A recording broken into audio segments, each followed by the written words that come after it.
ধন্যবাদ তোমাদেরকে। আজকে আমরা আলোচনা করব মনোস্যাকারাইড। দেখো মনোস্যাকারাইডে দেখো কার্বন সংখ্যা হবে কত, 3 থেকে 10। তার মানে 3 থেকে 10 পর্যন্ত আমার কার্বন সংখ্যা যদি থাকে তাহলে সেটা হচ্ছে মনোস্যাকারাইডের উদাহরণ হবে। যেমন আমি লিখছি দেখো পেন্টোজ। পেন্টোজ বলতে আমরা কি জানি, 5 কার্বন বিশিষ্ট। হেক্সোস মানে কয় কার্বন বিশিষ্ট, 6 কার্বন বিশিষ্ট। তাহলে দেখো পেন্টোজ, হেক্সোস এইগুলো সবই হচ্ছে আমার মনোস্যাকারাইডের উদাহরণ। আরও আছে যেমন 3 যেহেতু শুরু হবে তাহলে ট্রায়োস, সেটা 4 মানে টেট্টোস, 5 মানে পেন্টোস, 6 মানে হেক্সোস, হেপ্টোস, এইভাবে আর কি। তো আমরা পেন্টোস সুগার নিয়ে প্রথমে দেখব। দেখো পেন্টোস সুগার মনে রাখার জন্য একটা শর্টকাট আছে। শর্টকাটটা কি, রাই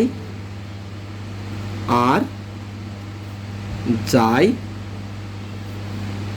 যাই, রাই আর যাই যাই। দেখো এখানে রাইতে হবে রাইবোজ, আচ্ছা। এ আরতে হবে অ্যারাবিনোস, অ্যারাবিনোস। এই যাইতে হবে জাইলোস,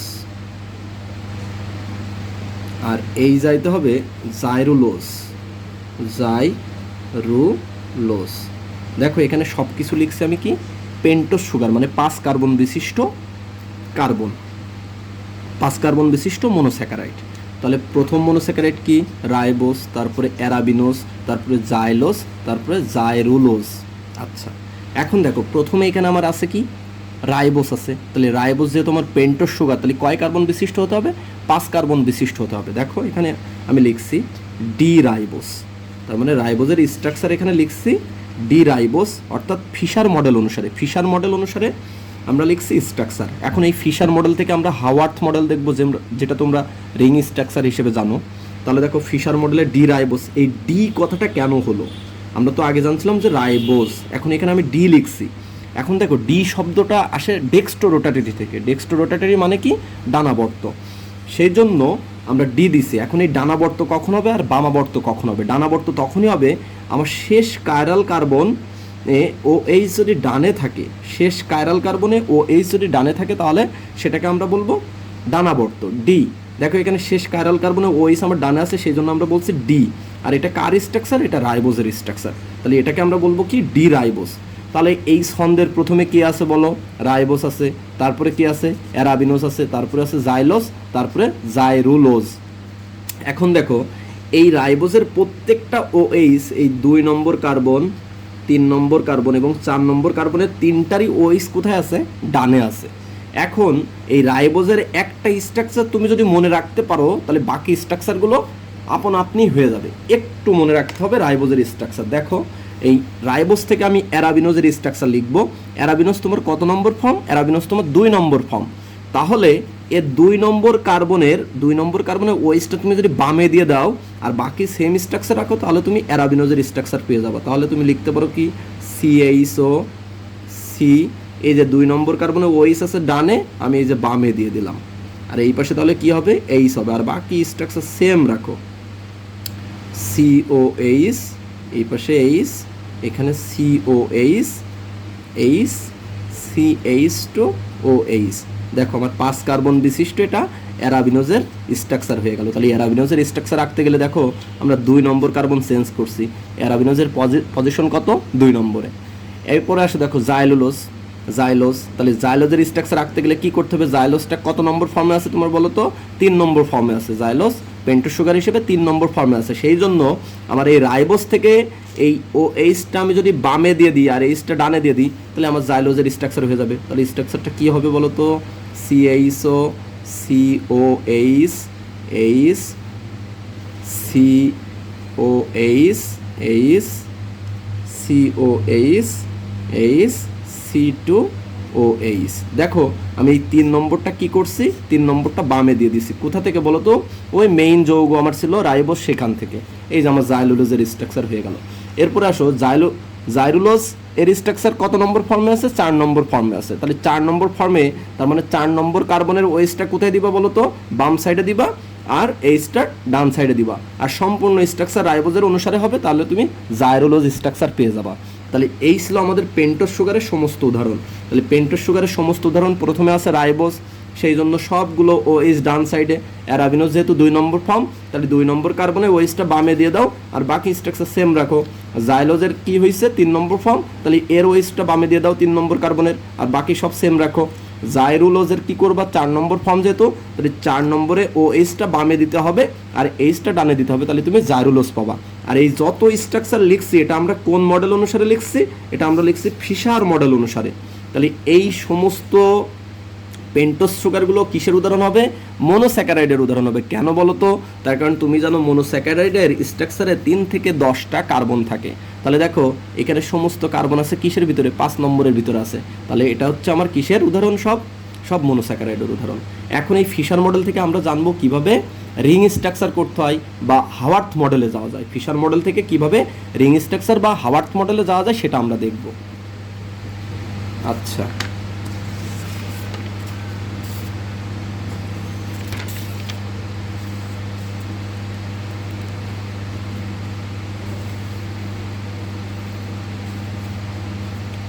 দেখো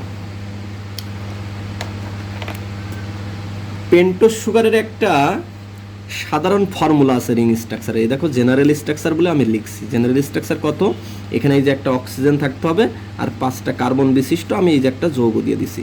এই যে আমার সেই সাধারণ ফর্মুলা। তাহলে এটা 1 নম্বর কার্বন, এটা 2 নম্বর, এটা 3 নম্বর, এটা 4 নম্বর, আর উপরে যাবে 5 নম্বর। আচ্ছা, এই ফিশার মডেল থেকে আমরা তাহলে কি দেখবো এখন? হাওয়ার্থ মডেল দেখবো অথবা কি দেখবো? রিং স্ট্রাকচার দেখবো। তাহলে আমার পেন্টোজ সুগার যারা আছে তাদের জেনারেল রিং স্ট্রাকচার এই যে এটা। এখন আমার এই যে কার্বনগুলো আছে এই কার্বনের OH-গুলো এই যে ডানে, সেই জন্য এদেরকে বলবো ডি ফর্মুলা, আর Hটা বামে সেই জন্য বলবো এল। এখন দেখো এই যে নিচে যে কার্বন আছে এই কার্বনের নিচে সবসময় বসবে OH, আর উপরে কে বসবে? H বসবে। উপরে কে বসবে? H। তাহলে দেখো আমি পেন্টোজ সুগারের রিং স্ট্রাকচারের ফর্মুলা, জেনারেল ফর্মুলা নিলাম, এই যে O। আচ্ছা, এই যে আমি জেনারেল ফর্মুলা আমি আঁকিয়ে ফেললাম। এখন দেখো এই 1 নম্বর কার্বন আর শেষ কাইরাল কার্বনের মাঝে একটা অক্সিজেনের সেতু বন্ধন হয়, সেই সেতু বন্ধন এই দেখো আমি অক্সিজেন দিয়ে দিছি। তাহলে দেখো আমার বাকি কোন কার্বনের ভিতরে দেখতে হবে? 2 নম্বর দেখতে হবে, 3 নম্বর দেখতে হবে, আর এই যে লাস্টেরটা দেখতে হবে।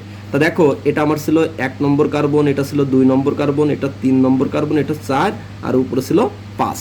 তো রিং স্ট্রাকচারের নিয়ম হচ্ছে আমার লাস্টে যেটা থাকবে সেটা সবসময় উপরে বসে যাবে। কোথায় বসবে? উপরে। দেখো আমি CH2OH এই যে উপরে বসিয়ে দিলাম। তাহলে নিচে কে থাকবে বলো তো? নিচে এই যে এই হাইড্রোজেনটা নিচে থাকবে, এই দিয়ে দিলাম।